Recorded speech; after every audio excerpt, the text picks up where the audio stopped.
Good morning. It's a pleasure to be here with you at Armstrong Fluids in Scarborough. And thank you to the CEO, Robert Dietrich, for hosting us. As Torontonians, we know the weather. We know that it can get extremely cold, and in the summer, it gets very warm, plus 30 degrees, which is why in Budget 2025, we said we'll buy 200 air conditioners for seniors to cool them down. And in this kind of country, this weather, heating, ventilation, and air conditioning system, HVAC, are critical to keep us comfortable at work, comfortable at home. And it is just stunning to be able to be here at Armstrong Fluid. It's the only Canadian manufacturing of HVAC pumps, and it's critical in creating more comfortable and affordable homes for Torontonians. Armstrong is a Toronto institution. It's been headquartered here since 1934, employing 300 people whom I met, some of them. Today, they are proud Canadians, and they are very, very pleased with their work. It is a very impressive example of Canadian innovation. Armstrong is a Canadian success story, producing a make-in-Canada HVAC system with Canadian workers. It's state-of-the-art. It is high-tech. It's the kind of company we need to support now more than ever. Now, 60% of the Armstrong sales are outside Canada, all over the globe. On a single day, the tariff will have some impact to this company and pose a bit of a threat. And as we find a senseless trade war with the United States, we need to support local businesses like Armstrong.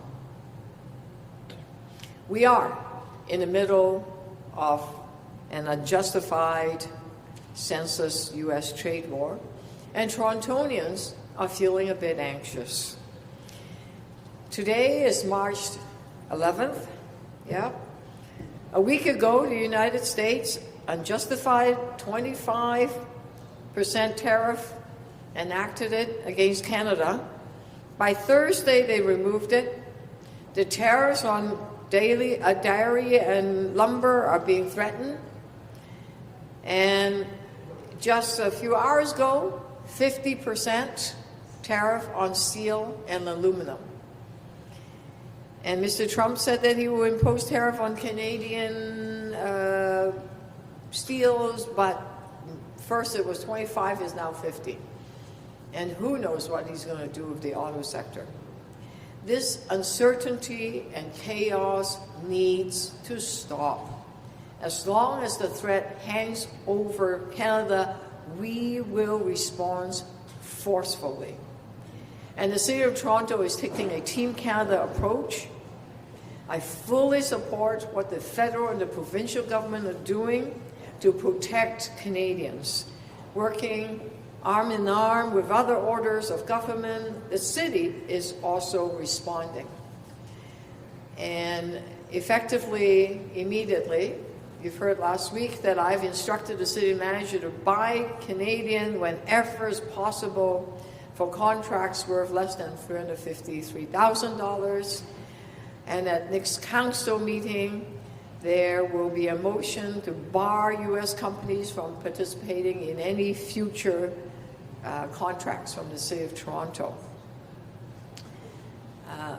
This week, I will also convene the second meeting in 2 days of the Mayor's Economic Action Team to finalize our Toronto's Economic Action Plan, which I will present to the public, to Torontonians, next Monday. I want to speak directly to Torontonians. When we stand united as proud Canadians to defend our country, we will emerge stronger than ever. Canada will never be the 51st state, and we will stand together to support local business like Armstrong. And by shopping local, buying Canadian, and by the way, if you need a new HVAC system, here's a Canadian company. Shop local and be proud, because you're getting into a state-of-the-art high technology, a technology that are celebrated around the world. Thank you so much for hosting us again, and it is just very satisfying to see the smiles and all the workers that work here. You can tell, especially at this time, they feel very, very proud to be Canadians working in a Canadian-owned and Canadian-made company. So I'm open to questions. Any of you that may have questions to the CEO or to anyone here? Mayor, you're attending this event here with Councillor Michael Thompson. Michael Thompson is currently on trial for charges of sexual assaults. Those very common charges is not in, of course, but those are very serious charges. Can you explain why you felt it was appropriate to attend this event with your council? Councillor Thompson is the local councillor for this riding. He commented on the shooting because it is in his ward, and until the court make a decision or the voters in this area make a decision regarding his status, he remains the city councillor for this ward. And I believe Councillor Thompson have a close working relationship and have visited your company, Armstrong, several times in the past, and have been doing work in support of Armstrong Fluids. That's true, yeah. So I think it's important to acknowledge what you've done in the past, especially with this firm. I have a question for the CEO and for the mayor. I don't know who wants to go first here, but you're at the podium. So for mayor, this is a question for my colleague. In 2023, it was found that only 1% of drivers were ticketed for infractions on the King Street Transit Corridor. There have been a lot of questions around the speed at which people are actually moving on transit on King Street. And so is there any update on these tickets? Are more people being ticketed for the infractions on the King Street corridor if they're parked in the wrong spot, or if they actually are driving more than that one block? So let me... streetcars moving any faster? Yes, okay. The King Street car has moved 3 times faster because of the traffic agent. When I first became the mayor, there were 2 of them. There will soon be 100 of them. You can see them on King Street directing traffic. It eliminates those outrageous drivers that block the intersection. Because when you block the intersection, nothing's moving, right? So we are looking for ways to get the approval for the traffic agent to give out tickets. Right now, it's only police officers that can give out traffic tickets. We're encouraging them to do more, of course, to make sure people obey the law. But the police and the City of Toronto have requested the provincial government to allow us to use the police camera to take a photo. Let's say someone is blocking the box, and then charge them, because you can tell what are the licenses. The chief have been supportive of it. The City of Toronto have been asking for the power to do so. We are waiting the provincial government to say yes. There's no reason to say no. If they say yes, then we will be able to ticket those folks that are disobeying the law and causing serious congestion, and also blocking our streetcar and buses, because they might run in for a Timmy or something, right? But don't block anything. Well, don't disobey the traffic rules is the key thing. So we're hoping to do more fines against these illegal folks. But we require the provincial government to say yes. If I could have a question to the CEO. How will the tariffs on steel and aluminum directly affect Armstrong? I should correct it, I'm the CFO, not the CEO, but You just I was promoted. I was promoted to this. I said The mayor should come here more often. We have a chairman and CEO, Charles Armstrong, and It's in England. he's in England today, so I'm stepping in. But how would the pardon? Your name and title. Robert Dietrich, Chief Financial Can you spell Officer. it? DIE, Diet Rich. That's the way I remember it. Steel and aluminum. We have steel in our products. We have certain products that we didn't see in the factory today that we actually build on steel bases. And so if there's an increase in the price of steel, that will impact our business. And it will impact our whole industry and all industries because that's a commodity. And when commodity prices increase, that cost is just built into everything and it'll be passed through to the end customer. Are you able to get to source out Canadian suppliers for steel? Well, the good news is we have aluminum, yes. I mean, aluminum is one of the great industries of Canada. And so we don't have problems getting aluminum nor steel from Hamilton and other places. We use steel around the world, however, and I think we're going to see in the U.S. where we have a plant and other England, I think the price of steel will increase there as well. What's it like as a company operating right now? How do you operate with these on-off switch of tariffs? Everything different every single day, and how much business do you do with the states and et cetera? How is it impacting? Well, this plant serves our North American market.